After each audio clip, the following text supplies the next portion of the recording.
நிலத்தில் நீ எங்கேயாவது தனியாக விடப்பட்டாலும் உயிர் பிழைப்பதற்கான நம்பிக்கை எப்போதும் இருக்கும். ஆனால் அதே நேரத்தில் சமுத்திரத்தின் நடுவில் விடப்பட்டால் அங்கிருந்து மீண்டு வருவது கிட்டத்தட்ட அசாத்தியம்.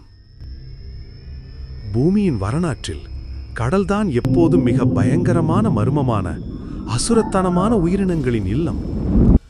காலம் கடந்த ஒவ்வொரு யுகத்திலும் கடலின் ஆழத்தில் நிலத்திலிருந்த எந்த மிருகத்தையும் மிஞ்சும் கொடூர வேட்டையாடிகள் இருந்திருக்கிறார்கள். அந்த எல்லாவற்றையும் தாண்டி ஒரு காலத்தில் வட அமெரிக்காவின் உள்ளே இருந்த ஒரு மாபெரும் பண்டைய கடல், வெஸ்டர்ன் இன்டீரியர் சீவே. சிலர் இதை நரக அக்வேரியம் என்று கூட அழைப்பார்கள். இன்று அமெரிக்கா, கனடா, மெக்சிகோ என்பதாக இருக்கும் பெரிய கண்டம் அந்த காலத்தில் இந்த கடலாலை 2 தீவுகளாக பிளந்திருந்தது. இருபுறமும் நிலம், நடுவே நூற்றுக்கணக்கான கிலோமீட்டர் நீளமான சூடான மெல்லிய ஆழம் கொண்ட கடல். பரவலாக 30+ மில்லியன் ஆண்டுகள் இருந்தது. அதிலும் லேட் கிரிட்டேஷியஸ் காலத்தில் இது தன் உச்சத்துக்கு சென்று பல கொலையாளிகள் வாழ்ந்த கிளைமேக்ஸ் யுகம். இந்த கடலை உண்மையான மரண கிணறாக்கிய மிருகங்கள். 1. மோசாசர்கள், கடலின் உயிரோடு விழுங்கும் ராஜாக்கள். இன்றைய கிலோமீட்டர் நீள சுறாக்கள் கூட இவைகளின் முன்னால் சாதாரண மீன்களே. உடல் பாம்பு போல நீண்டு முழு சக்தியுடன் தள்ளும் வால், 4 பெரிய துடுப்புகள், சுறாவை கூட மிஞ்சும் வேகம், எலும்பையே வெட்டும் பெரிய பல்வரிசை. சில இனங்கள் 50-60 அடி நீளம் வரை வளர்ந்தது. அந்த கடலில் நீ செல்வாயெனில் முதலில் தாக்க வருபவன் டைலோசாரஸ், முழுசும் எலும்பாலான ராம் போன்ற மூக்கு கொண்டு எதிரியை உடைக்கும்படி உருவானவன். அதை காட்டிலும் இன்னும் பெரியது மோசாசாரஸ். இதன் கடிவு சக்தி நம்முடைய மன்னார் சுறாவை கூட 4 மடங்கு மிஞ்சும்.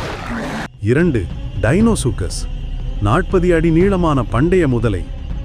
கடலின் ஓரம் சென்றாலே நீ எதிர்பாராதவர் அசுர முதலை டீனோசூக்கஸ். 8+10 எடை, எலும்பு தகடுகள் நிறைந்த மேல்தோல், டீரெக்ஸை விடவும் அதிகமான கடிவு சக்தி. கடலின் வரும் டர்ட்டில்ஸ், மீன்கள், அருகில் வரும் டைனோசர்கள் கூட வேட்டையாடியவன். இதை தவிர்க்க வாய்ப்பே இல்லை. 3. அசுர சிப்பிக்காளான் மற்றும் அமோனைட்கள். இன்றைய பெரிய சிங்கப்பானான் சிப்பிக்காளான்கள் கூட பச்சிளம். 10 அடி நீளம் கொண்ட டூசோ மற்றும் என்சோட்டிஸ், வேகமாக உடலை தள்ளும் ஜெட் ப்ரொபல்ஷன். மோசாசர்களால் கூட வேட்டையாடப்பட்டிருக்க வாய்ப்பு. ஆனால் இவைகளும் பேபி ரெப்டைல்ஸை விழுங்கும் அளவுக்கு ஆபத்தானவை. அதனை விட மிகப்பெரியது பாராபுசோசியா, 11 அடி அகலம் கொண்ட சுருள்கோடு கவசம், 1.5 டன் எடை. இதன் முழு உடலை நேராக நீட்டினால் 60 அடி நீளம். இனி சுறாபயம். அந்த காலத்தில் இருந்த சுறாக்கள் 2 வகை. 2. கிரீட்டோடஸ், ஜென்டில் ஜெயண்ட், மிகப்பெரியது. ஆனாலும் முக்கியமாக சிப்பி, ஆமை பூண்ட கடின உடல் கொண்டவற்றையே நசுக்கும். 2. கிரீட்டோக்சிரீனா, கிரேட் ஒயிட்டின் பண்டைய முன்னோடி போல. ஆனால் இதுவே உண்மையான கொலையாளன்.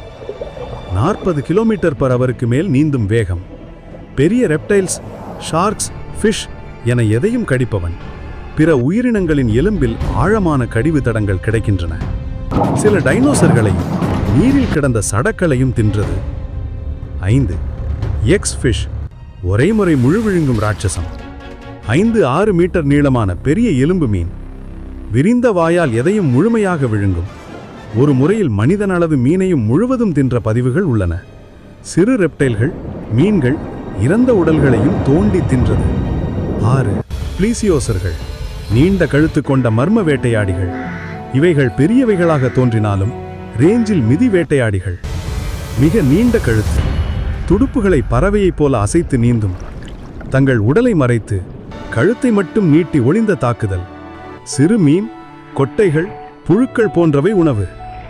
66 மில்லியன் ஆண்டுகளுக்கு முன் அஸ்டிராய்டு தாக்கம், மிகப்பெரிய சுனாமி, தீவிர காலநிலை மாற்றம், கடலில் கனமான உலோகங்கள், உணவுச் சங்கிலி முற்றிலும் சிதறியது. இதன் மூலம் வெஸ்டர்ன் இன்டீரியர் சீவேயின் நரக அக்வேரியம் முற்றிலும் அழிந்தது.